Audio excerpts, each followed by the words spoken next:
And we're going to move on now. The national debt continues to grow. There's a massive deficit right now in the budget. What would you do to shrink some of these and make sure we are back on our budget and we will shrink our national debt? What would you propose doing? Well, the first thing you have to do is you're going to have to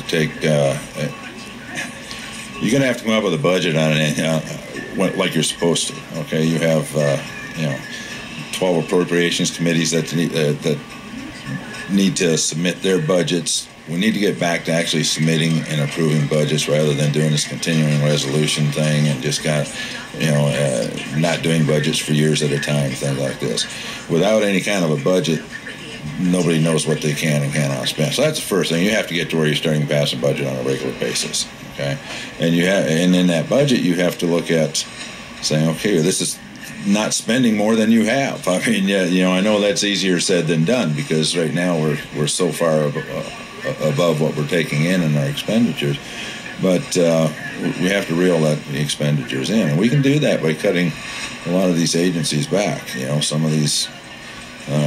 One comes to mind, Department of Energy. I mean, you could put 1,000 people in a room and say, what does the Department of Energy do or what have they done? You'd be lucky to get a handful of people raise their hand and say, I don't know anything about it. This was, from 77, I believe it was. It was somewhere in the 70s. I believe it was 77 when it was actually started, because of the early 70s oil shortages and all that. Well, it hasn't seemed to have accomplished what it was intended to do. So, I mean, these are agencies that we can cut back on, perhaps even cut out, consolidate some of these.